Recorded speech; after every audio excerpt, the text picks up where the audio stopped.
Thank you, Honorable Speaker. Honorable Speaker, Honorable Prime Minister, Honorable Ministers and Assistant Ministers, Honorable Leader of Opposition, Honorable Members of Parliament, and all those watching from the comfort of your home, a very good evening to you all.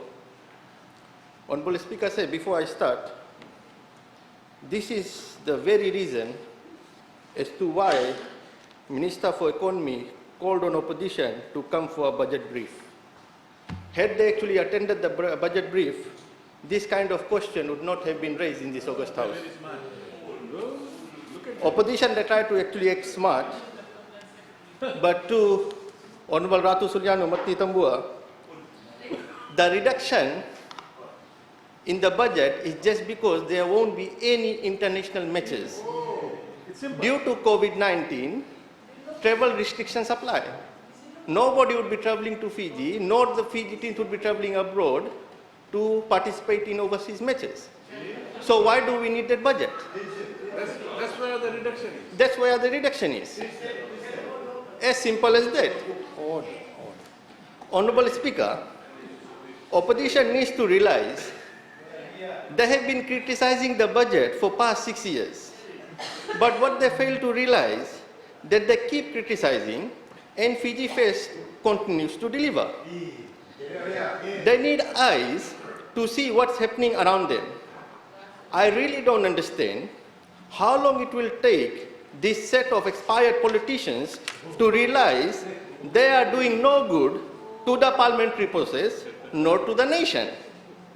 Every year we come with a budget, sometimes they oppose, sometimes they walk out, clearly showing how confused they get whenever they hear a budget or see our budget. I will give a typical example. Our opposition member, who claims to be a champion of the tourism industry, ran out of words during his speech today and didn't even speak about tourism industry. This clearly shows what happens to them when Fiji Fest starts to deliver. Since opposition members are so good at walking out, it's almost 9 p.m., they can go home and rest. Honorable Speaker says, I rise in support of a very understanding 2020-2021 national budget. A budget that understands the need of its people. A budget that ensures that families affected with COVID-19 crisis are able to have food on their table. A budget that understands that while on one side we need to give immediate help to people, on the other side we need to bring our economy back on track. A very understanding budget, as delivered by Honorable Minister for Economy and Attorney General, has put our people at the center. This is the difference, Honorable Speaker. We, Fiji Fest, put Fijians at the center of the budget. And opposition members try to place themselves at the center. That's why they are not able to digest such a considerable budget. Our measures on protecting livelihoods is based on helping people to stay employed and business to stay viable. With an eye on the future, this budget sets out a strategy to build a bridge to recovery.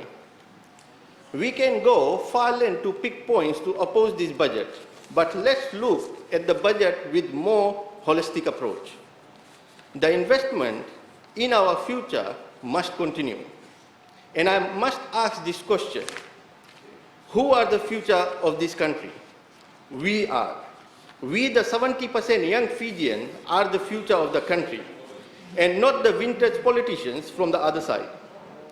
Investment in this 70% population must continue in order to build a more sustainable and resilient economy for Fiji. I applaud the government and the Minister for Economy for continued budgetary support towards the future of Fiji and the young Fijians. The investment in this sector will never fail. Investment in our young generation will never fail.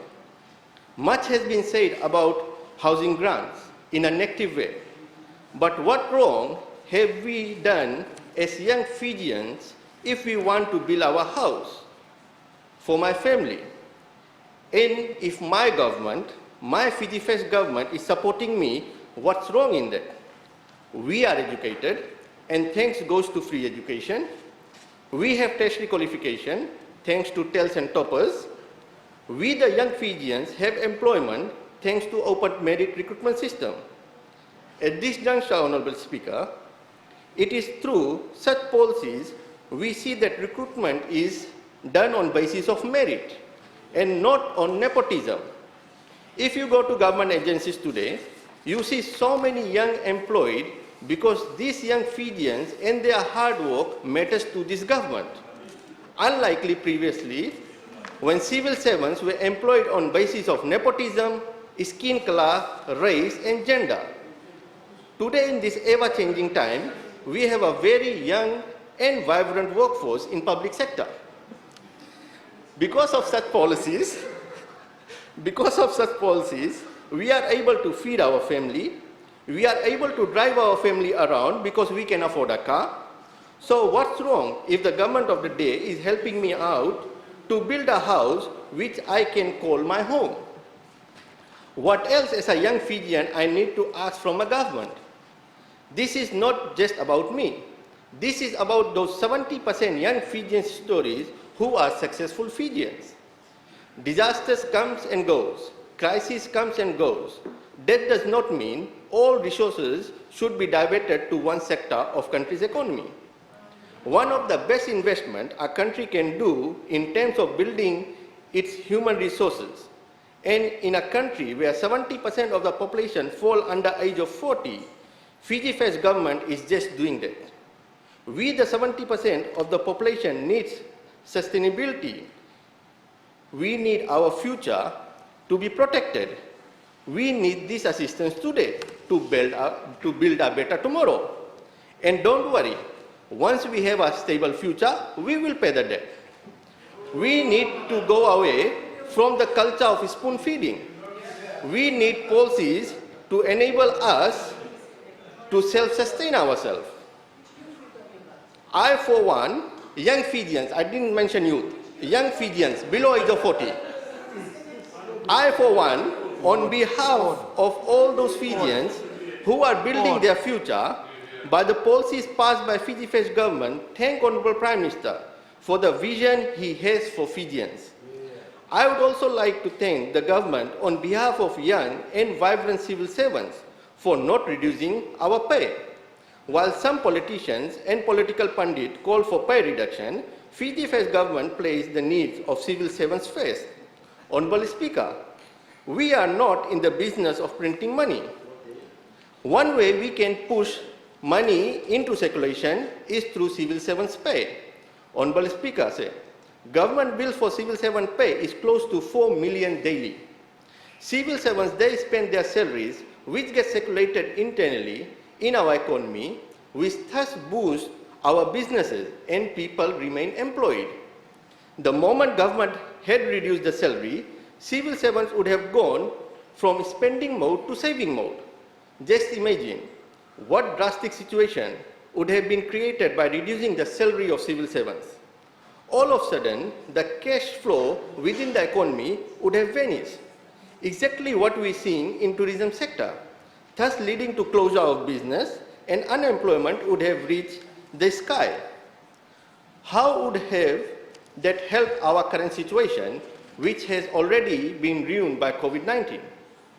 I would also like to place on record my appreciation to the Most Honorable Prime Minister for his continued confidence and support, and to other members of the Cabinet and Fiji First Caucus, unfortunately I cannot say the opposition members, who have all accepted the need for such a stimulating budget and have provided valuable advice and support along the way.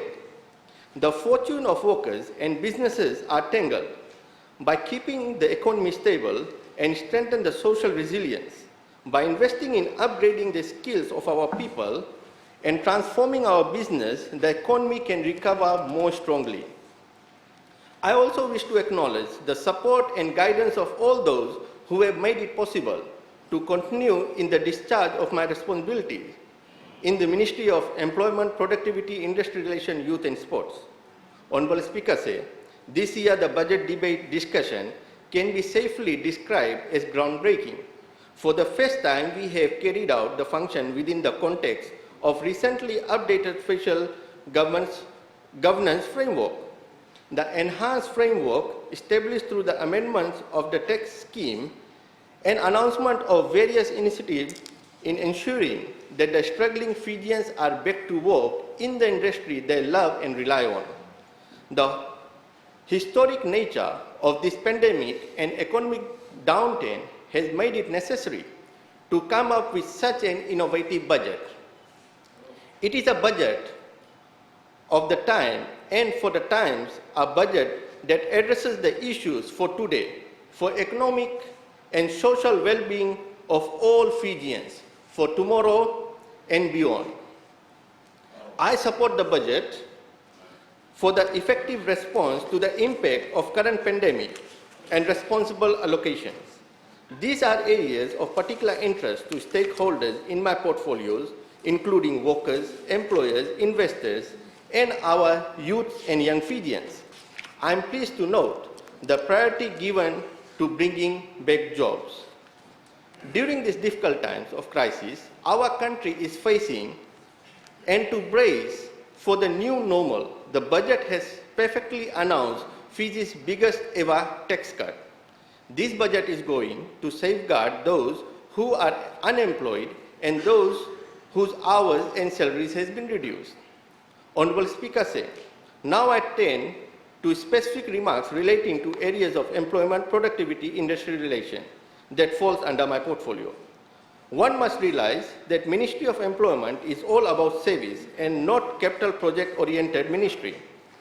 I had various meetings with my ministry officials and they have assured me that since government has thought about them and their family by not reducing their pay, they will be giving an additional 100% towards their work to ensure that their day-to-day operation is not affected within the ministry and the service that is offered is of high quality.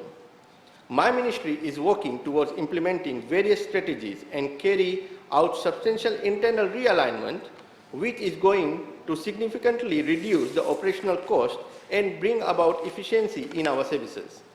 My ministry, in summary, is well served across its diverse range of impact areas by the budget. I welcome the budget.